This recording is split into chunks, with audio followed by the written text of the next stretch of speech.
Então, gente, estamos nessa jornada, né? Hoje vamos falar do capítulo 14. Podemos dizer que passamos já metade do livro de Apocalipse. E eu vou dizer a vocês, eu não sei a vocês o que tem sido ou o que tem representado esse tempo de devocional, mas para mim, eu digo para você assim, está sendo surpreendente. Por quê? Eu uso essa palavra surpreendente. Queridos, por muitos anos eu dei aula de escatologia, né?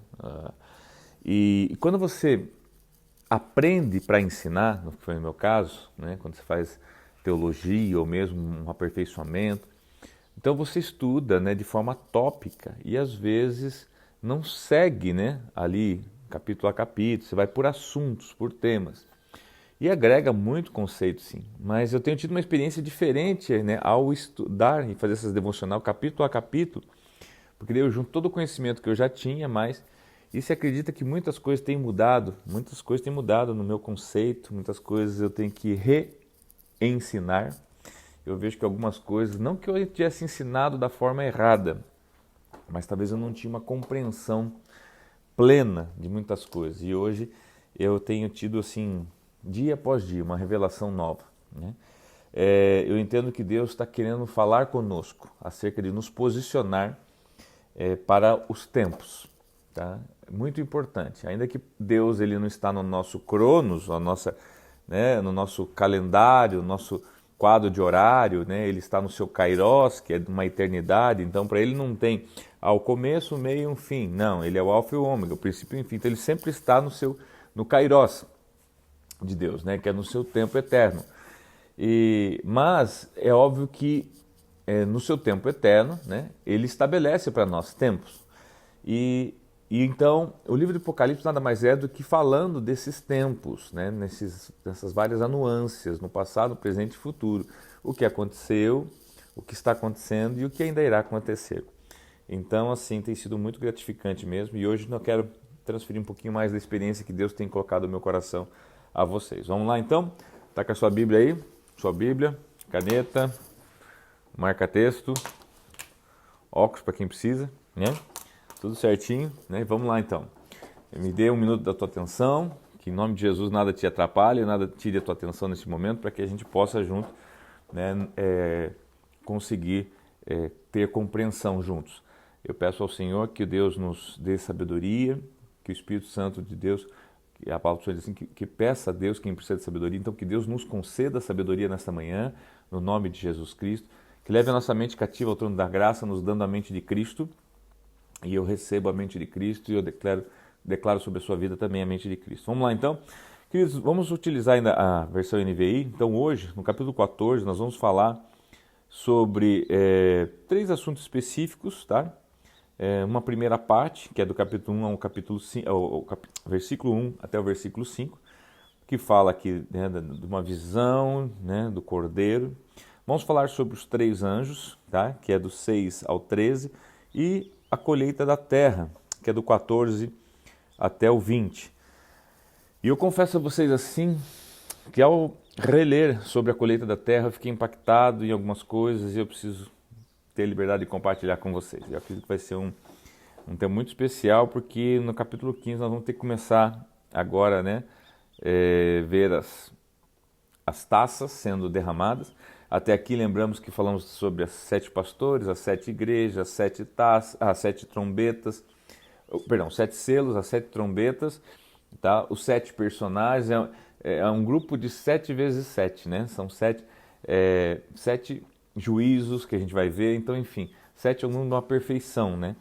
Então, capítulo 14, verso 1 diz assim: então olhei diante de mim e estava o Cordeiro. Lembrando que João estava em uma visão, né? Então ele via o Cordeiro. Quem é o Cordeiro? Ele via o próprio Cristo, né? Diante dele, em pé sobre o Monte Sião. Tá? O Monte Sião, né? Lembramos que em Israel, Jerusalém, mas aqui a linguagem figurada significa assim, né? No alto monte, né? Sublime monte. E com ele 144 mil que traziam escritos na testa e o nome dele e o nome de seu pai. Aquela que você tenta imaginar a imagem, irmãos, de João olhando um monte, vendo, né, o Cristo sobre ele, né, rodeado por 144 mil pessoas, com o nome dele, né? Yeshua, HaMashiach, né? O Cristo, Salvador, e de Elohim, né? O Criador de todas as coisas, o Deus Criador. Esse número de 144 nós falamos sobre ele lá no capítulo 7, 12 mil de cada tribo, mas o que é importante a gente entender? Se refere só a 144 mil judeus, porque lá fala isso. Não, esse número aqui ele simboliza uma totalidade. O 144 aqui simboliza os salvos, né? Os salvos que vão estar com ele no Monte Sião. Tá?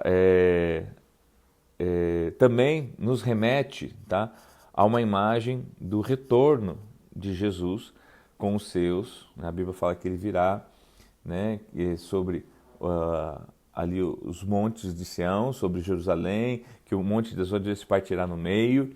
Tá? Então também se refere a isso. Então eu quero que você entenda esses primeiros 5 versículos da seguinte forma. Nós estamos aqui falando de uma visão que João está tendo, onde ele vê o Cordeiro no Monte Sião, 144 mil, que seria a totalidade dos salvos, não necessariamente judeus, não. Pensa na totalidade dos salvos, nas pessoas que receberam a marca de Deus, né, na sua testa, que é o quê? O nome do Cordeiro e o nome do Criador. Tá? Então tenta imaginar essa cena. Versos 2. Daí em sequência diz, ouvi uma voz, ou um som, perdão, dos céus, como de muitas águas e de um forte trovão. Era como de arpistas tocando seus instrumentos. Versos 3. Eles cantavam um cântico novo diante do trono dos 4 seres viventes e dos anciãos. Ninguém podia aprender o cântico, a não ser os 144 mil que haviam sido comprados da terra. Aqui eu quero que você se apegue então a uma outra imagem. A outra imagem que ele vê é o quê? Ele vê, né, aquelas 144 mil, tá? Eles estavam... primeiro assim, ele ouve uma voz, né, um som dos céus, como de muitas águas, um forte trovão. Era como arpistas tocando seus instrumentos, tentando, né, dar uma ideia do que seriam esses sons. E o verso 6, agora ele diz o que eram esses sons. Então o que eram esses sons? Né, que pareciam águas, que pareciam arpistas, enfim, ele escutava um barulho, um zumbido, e ao mesmo tempo parecia música, parecia... Então agora ele começa a ver o que é isso, versos 3. Daí diz assim, eles cantavam um cântico novo, diante do trono dos 4 seres viventes e dos anciões. Então o que ele começa a ver agora? Né, aquelas pessoas adorando a Deus, cantando um novo cântico ao redor do trono. Agora olha uma coisa interessante que eu quero chamar a tua atenção, na parte B do versos 3. Ninguém podia aprender o cântico, a não ser os 144 mil que haviam sido comprados da terra. Ninguém podia aprender aquele cântico a não ser quem tinha a marca de Deus, né? Quem tinha sido salvo, quem estava... Quer dizer o seguinte, você podia ver, você podia ouvir, mas você não conseguia aprender, né, aquele cântico. O que o Espírito Santo me ensina aqui hoje, queridos? Hoje, por exemplo, nós vamos na igreja e ensinamos um novo cântico. Então a gente pega as pessoas que ali estão na igreja e ensinamos ela como adorar a Deus, né? Cantando um cântico novo. Tá? No céu, olha que coisa interessante, é como se no céu sempre estivesse o inverso da terra, irmãos, na contramão. No céu é o contrário. Primeiro você é dele, para aprender, né, a cantar o que ele gosta. Não é aprenda a cantar, né, algo para agradar a ele, não. Primeiro, seja dele, porque ele vai te ensinar o que você deve cantar. E aquilo que você sabe cantar, outros não sabem cantar, não podem compreender, não podem aprender sequer esse cântico. Então, o que eu quero trazer aqui, queridos?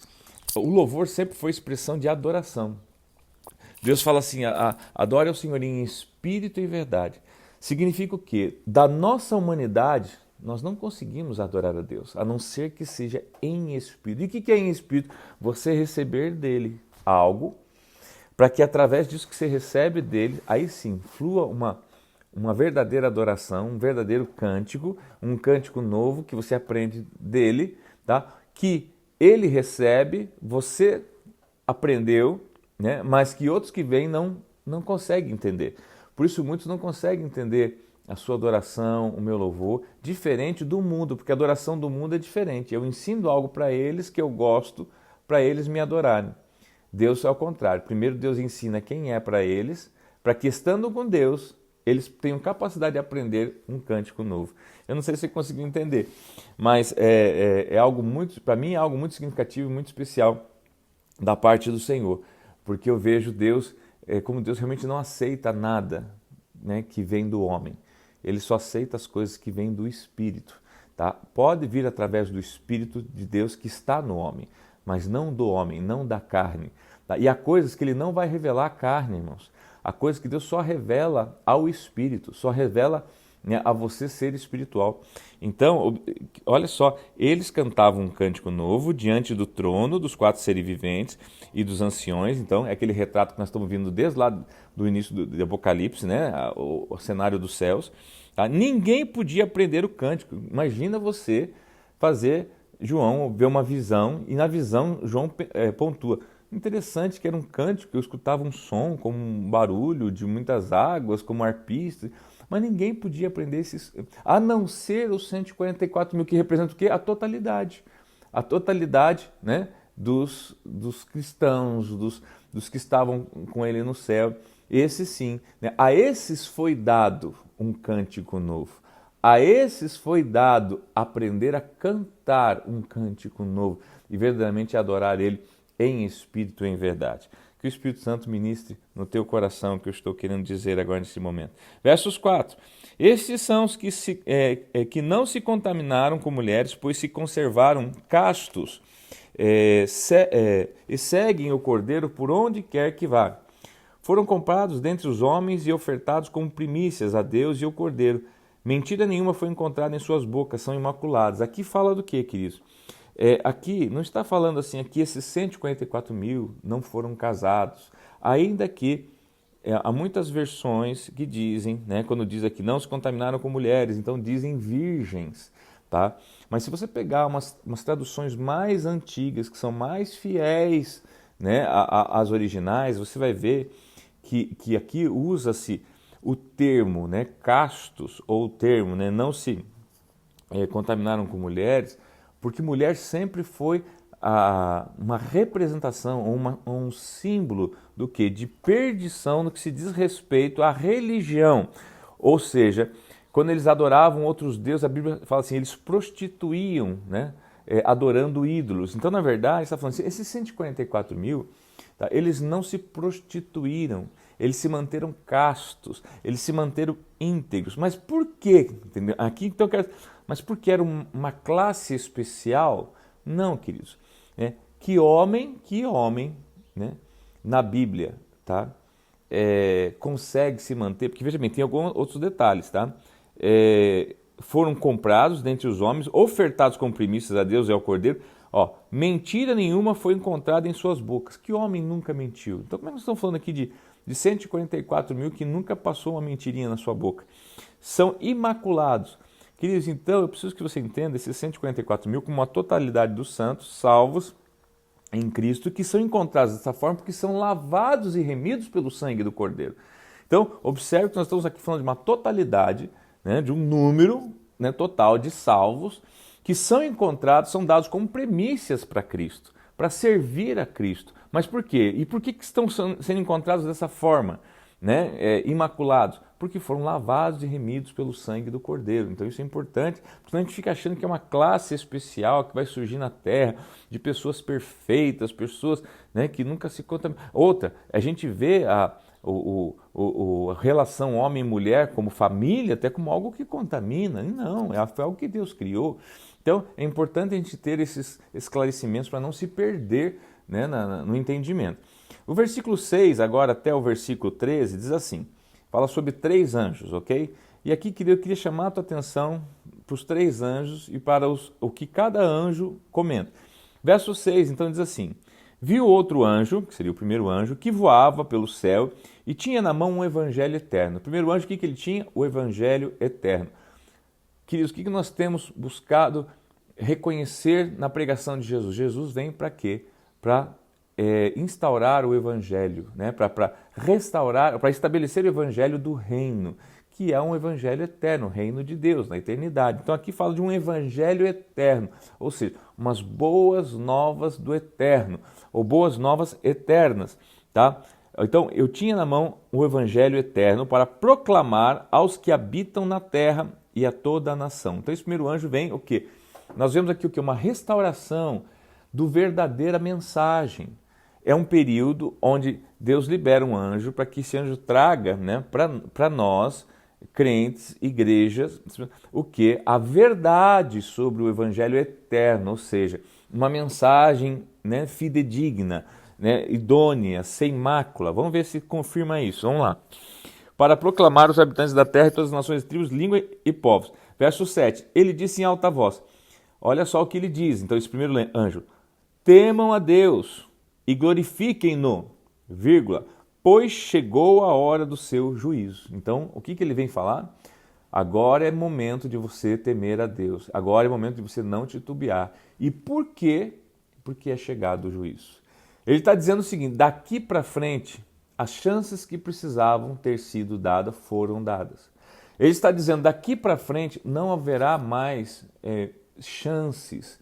Porque quando ele diz juízo, juízo não é julgamento, irmãos. Julgamento é onde se você é acusado e se defende, esperando daí o juízo, que é uma sentença. Agora, aqui ele está dizendo, temam a Deus, glorifiquem-no, pois chegou a hora do seu juízo, ou seja, da sua sentença, onde ele não há mais. Então, daqui para frente, a gente começa a ver o quê? Este anjo vindo para alertar, ainda dá o último alerta para o povo. Por quê? Porque vai começar a vir as taças. As trombetas, o que é as trombetas? São alaridos. O que são as trombetas? São avisos. Digamos que o período das trombetas são os períodos dos últimos avisos. Eu creio que nós estamos passando por períodos de últimos avisos, irmãos. Deus está nos avisando, nós temos que fazer o que esse anjo aqui do Evangelho Eterno traz na mão. Nós devemos o quê?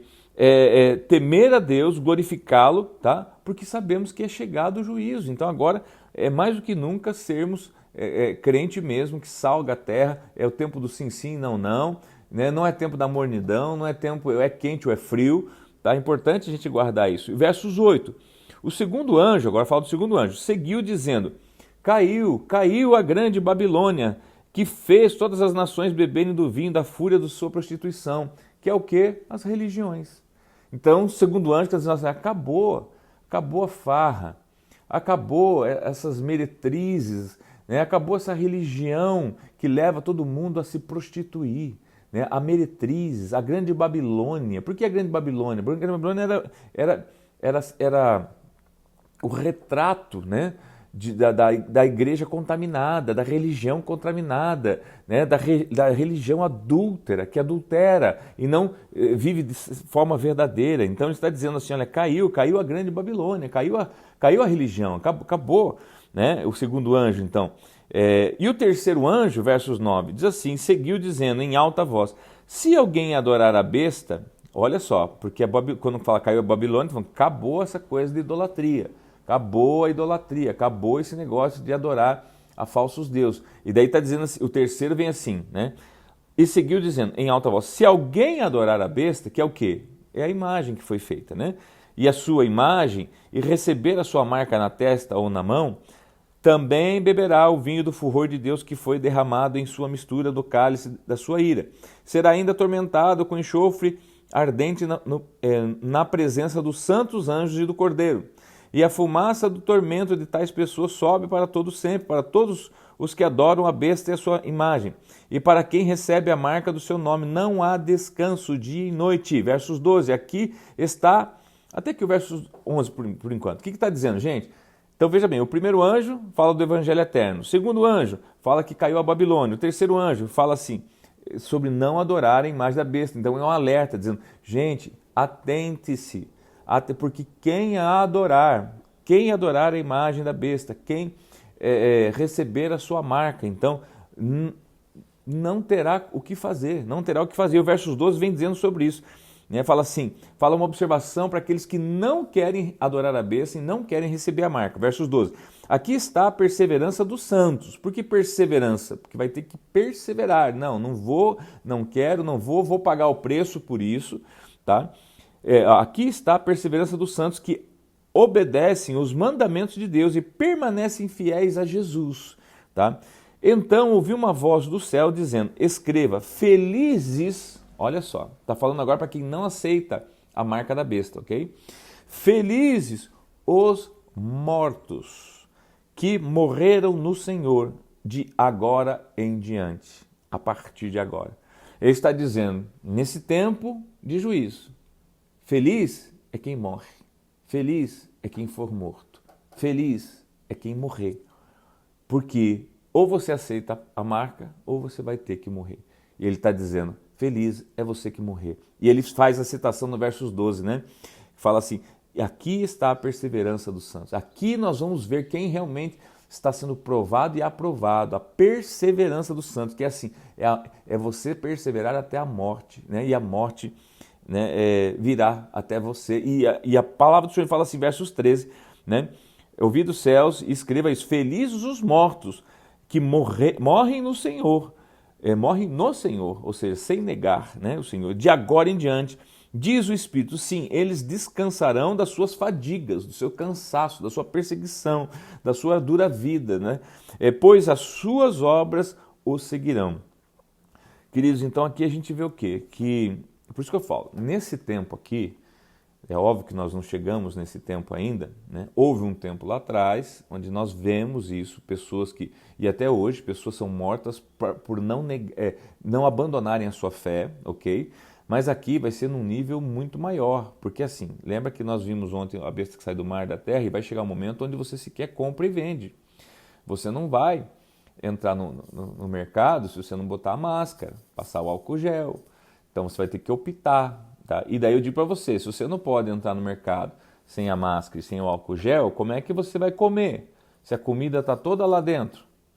Daí você tem que colocar a máscara e passar o álcool gel. E se isso for a marca da besta? Né? Claro que não é, né, irmãos? Eu estou dando um exemplo para você ver como vai chegar essa marca. Porque a gente acha que essa marca da besta vai chegar por imposição. Você tem que colocar a partir da data tal a marca da besta. Não, queridos. Não, vai ser o quê? Vai ser por demanda. O que significa por demanda? Por necessidade. Olha, gente, tem aqui um caminho mais fácil. Você não tem dinheiro? Mas olha, eu te empresto aqui, eu te dou R$600 do governo aqui, faz o seu cadastro aqui, tá tudo certo.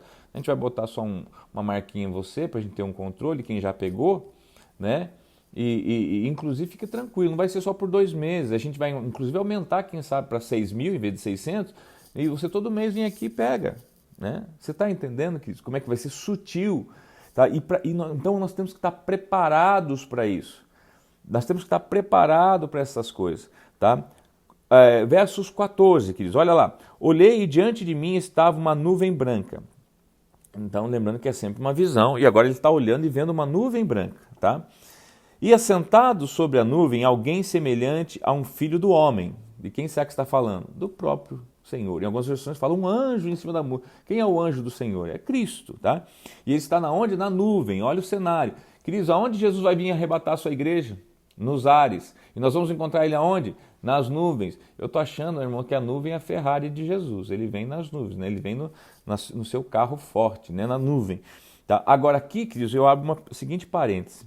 Mas espera lá, o arrebatamento já não aconteceu? Sim, para quem crê no arrebatamento antes da tribulação, em tese já aconteceu. Mas o que eu tenho ensinado a você? Por muitos anos, irmãos, eu ensinei e até ensinava ou até ensino que seria antes, mas eu tenho mudado a minha opinião. Por que eu tenho mudado a minha opinião? Por N fatores, que não dá tempo de falar agora, todos eles, mas eu digo para você assim. Então o que eu tenho instruído o povo de Deus? Porque a gente sempre está preocupado com o seguinte, se é antes, se é no meio, se é depois, para saber quanto tempo eu tenho, né, para ainda me arrastar na minha fé falha. Então eu tenho dito o seguinte, gente, creia que é depois da grande tribulação. Meu Deus, então eu vou ter que passar por tudo isso. Esteja preparado para passar por tudo isso. Meu Deus, mas que ruim. Mas esteja pronto, esteja preparado. Esteja preparado se você precisar morrer. Tá? Se for antes, meu Deus, festa, aleluia, glória a Deus, foguete no céu. Se não for, você está pronto. Imagina o soldado que se alistou no exército, tá? E ele então agora fica ali no exército e agora chega o dia da guerra. E chegam para ele e falam assim, né? olha, fica tranquilo porque você é um militar, que você trabalha no escritório. Então, no máximo que vai acontecer é você ficar numa barraca, passando informações por rádio, né, por celular, por telefone, enfim, E chega lá na frente da batalha, morre um monte de gente e começam a pegar a gente do escritório para ir para frente da batalha. E pegam esse camarada que era administrativo e falam assim, agora vai para frente da batalha. Ele vai falar assim, não, mas espera lá, eu fui contratado para estar aqui. Não, você foi contratado para estar no exército. A sua função era estar interno, administrativo, mas agora há uma necessidade e eu preciso que você vá lá, ou seja, você tinha que estar pronto para tudo. Você está entendendo? É mais ou menos isso que eu quero posicionar você acerca do arrebatamento. Tá? Veja bem, eu sirvo, né, e estou em uma igreja, né, que me recebeu e me adotou e me ensinou, chamada Igreja do Evangelho Quadrangular, que uma das doutrinas é Jesus voltará. Não diz Jesus voltará, né, antes da tribulação, ainda que nós é o que cremos, que somos pré-milenistas. Mas eu tenho entendido que como nossa parte, como pastor, é preparar o povo, então eu digo para você, é melhor eu preparar você para a guerra, e se você não precisar ir para ela, né, você está no lucro, glória a Deus, aleluia, do que eu não preparar você para a guerra e você ter que ir por um erro de interpretação ou por um erro de entendimento meu. Tá? Que Deus vai olhar para mim, mas por que você não preparou eles para a guerra? Se o meu filho for para mim, aquele que quer vir após mim, negue-se a si mesmo, tome a sua cruz. A cruz é símbolo do quê? Senão de martírio. E siga-me. E siga-me o quê? Tome o mesmo caminho que eu tomei. Tá? Então assim, gente, vamos estabelecer a partir de hoje o seguinte, tá? Você tem que estar pronto para passar por tudo isso. Se o arrebatamento foi antes, glória a Deus, aleluia, oremos desde já. Se for no meio, era um bom momento aqui, né? Um bom momento antes que, né, a coisa piore, né? Mas se for no final, nós estamos prontos. Porque veja bem, irmãos, então verso 14, olhei e diante de mim estava uma nuvem branca, assentado sobre a nuvem alguém semelhante ao Filho do Homem. Ele estava com uma coroa de ouro na cabeça e uma foice afiada na mão. Uma coroa, mostrando autoridade suprema, total. A foice por quê? A foice simboliza o quê, irmãos? Corte, ceifa. É Jesus vindo ceifar. É Jesus vindo arrebatar. É Jesus vindo arrebatar tanto salvos como não salvos. Ou seja, pode ser aqui se referir até ao final, pode se referir até à Batalha do Armagedon, pode se referir ao arrebatamento, no começo, no meio, no fim. É isso que eu quero que você entenda. Versos 15. Então saiu do santuário um anjo que bradou em alta voz aquele que estava sentado na nuvem. Um anjo saiu correndo lá no meio do santuário e falou, Jesus, você que está na nuvem, recado do Altíssimo, tome a sua foice e faça a colheita, pois a safra da terra está madura. Lembra que a Bíblia fala assim que nem Jesus sabe, queridos, quando vai ser o arrebatamento? Você entende agora aqui? Olha que a Escritura, um anjo sai da onde? Do santuário, onde está quem? O Criador. Chegou a hora, Jesus, né? Você entendeu? Porque hoje, né, na lista, no seu checklist estava leve uma foice, porque chegou o dia, é a hora, é o momento, está maduro, né? Chegou a hora da colheita. Verso 16, assim aquele que estava sentado sobre a nuvem passou sua foice pela terra. Ele estava onde? Assentado na nuvem. Passou a foice aonde? Na terra. Por isso que isso aqui me leva a crer no arrebatamento. E se eu for tentar posicionar em tempo e espaço, eu diria assim que não é antes da tribulação, não. Eu acho que no mínimo no meio, tá? Mas considere no final para estar pronto, aquilo que eu sempre tenho falado. Assim aquele que estava sentado sobre a nuvem passou sua foice pela terra, a terra foi ceifada, a terra foi ceifada, então, tá? Que podemos até entender como final, quando a terra, ou seja, todos, né? Mas, versos 17, outro anjo saiu do santuário dos céus, trazendo também uma foice afiada. E ainda outro anjo que tem autoridade sobre o fogo, saiu do altar e bradou em alta voz aquele que tinha foice afiada. Tome a sua foice afiada, ajunte os cachos de uvas da videira da terra, tá? Porque as suas uvas estão maduras.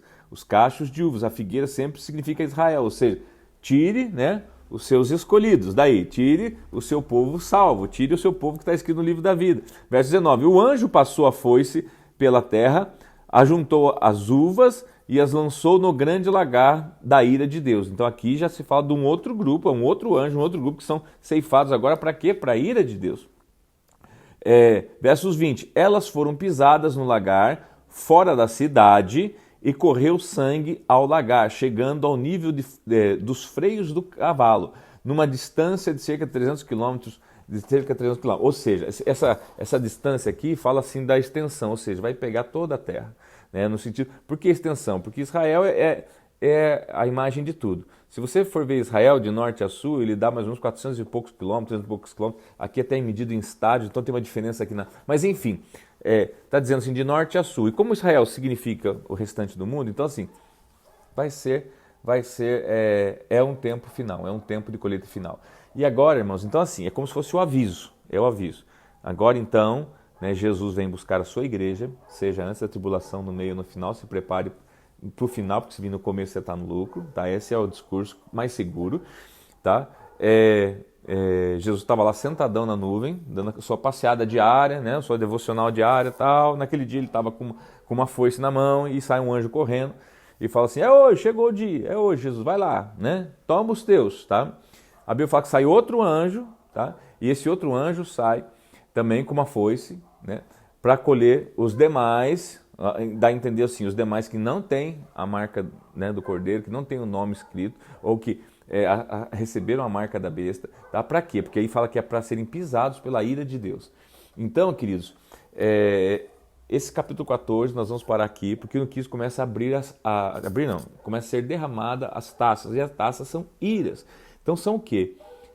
As desgraças que vão acontecer sobre a terra, né? Eu digo para você aqui, que Deus ajude que nós não estejamos aqui, né? A nossa oração é que Deus tenha misericórdia de nós, né? Tenha compaixão de nós, né? Que nós não estejamos aqui, porque vai ser um tempo realmente muito difícil, mas é um tempo de maldade de Deus? Não, que Deus deu todas as chances do mundo.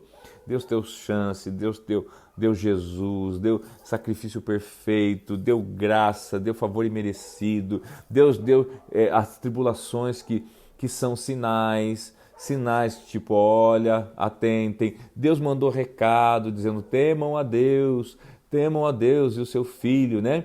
Se separem, né? Tá chegando, olha, as trombetas, os avisos, tá?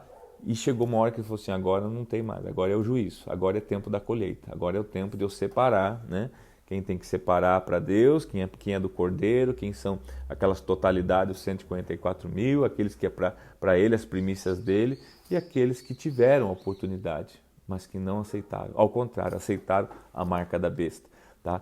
Quem sabe, né, se você fosse entrevistar um daqueles que aceitaram a marca da besta, você ia falar assim, pois é, mas eu não sei, ninguém me falou nada, mas eu esperava um chip na mão, na testa, um decreto, eu não sabia que era isso, então eu aceito. Por isso devemos estar vigilantes em espírito. Eu digo para você, irmão, cada vez que eu coloco a máscara para entrar, passo um alquinho com gel, eu penso nisso e falo, Jesus, misericórdia, Deus, né? Que não seja isso aqui, né?